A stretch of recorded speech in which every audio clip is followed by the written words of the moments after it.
Salut à tous, c'est Touche à tout, bienvenue sur cette nouvelle vidéo. Aujourd'hui je restaure un meuble que j'ai acheté sur le marketplace de Facebook. Je l'ai acheté 8 €, donc c'est un tout petit prix pour une coiffeuse de ce style là. C'est une coiffeuse en contreplaqué pour la plupart des éléments, hormis pour la tablette qui est en chaîne.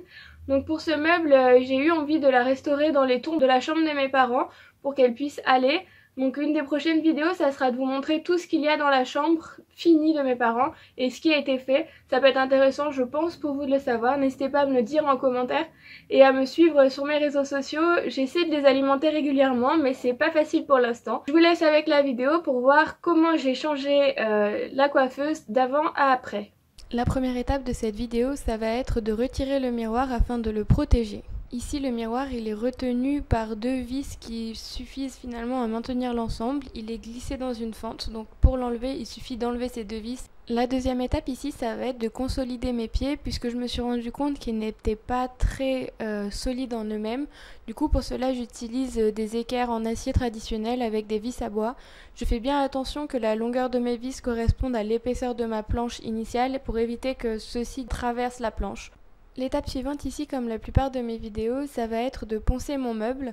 Je sais qu'il existe des sous-couches pour éviter cette étape, mais moi je trouve qu'un meuble qui est poncé puis peint, il a plus de résistance qu'un meuble avec une sous-couche, notamment aux rayures, aux pets, aux pocs. C'est-à-dire lors du transport ou quand on va le changer de place, on va avoir des pocs qui vont apparaître dès qu'on va toucher quelque chose avec un meuble sous-couché, alors que s'il est poncé, la peinture est mieux rentrée dans le bois, donc on a moins ces inconvénients-là.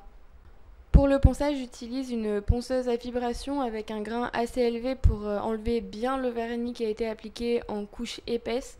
Donc c'est un grain 40 et je vais poncer toujours dans le sens du bois. Ici c'est pas du bois brut, c'est du contreplaqué. Du coup je fais bien attention de ne pas poncer trop en profondeur pour pas arriver finalement aux particules de bois qui sont compactées entre elles.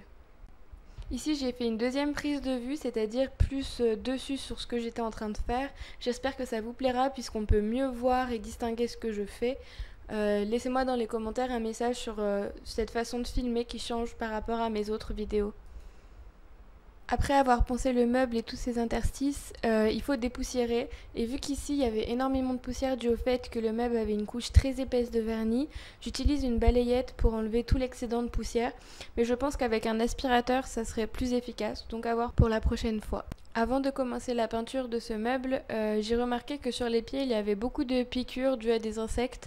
Donc afin de remédier à ce problème, je vais appliquer un produit insecticide par imprégnation. C'est un produit fait par la marque Xylofen et je vais l'appliquer au pinceau, donc une brosse dure traditionnelle, et je vais imprégner tout mon meuble en une couche et bien insister sur les zones qui ont été le plus piquées.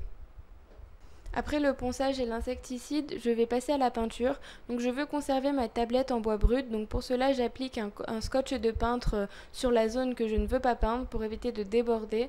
Mais il s'est avéré que le scotch de peintre n'a pas été des plus efficaces, donc j'ai reponcé les quelques petits coins où la peinture s'était infiltrée.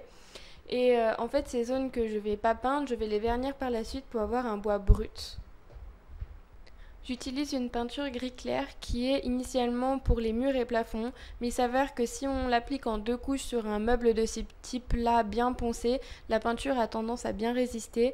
Et puis après, finalement, c'est une commode, donc il n'y aura pas trop de passage sur ce meuble-là. Et puis les zones qui ont un fort passage où on va poser les objets, je les ai laissées en bois brut pour qu'il y ait moins de risque finalement d'éclat de la peinture. Pour le vernis, j'utilise un vernis mat transparent, idéal pour tout ce qui est boiserie, et je l'applique en deux couches.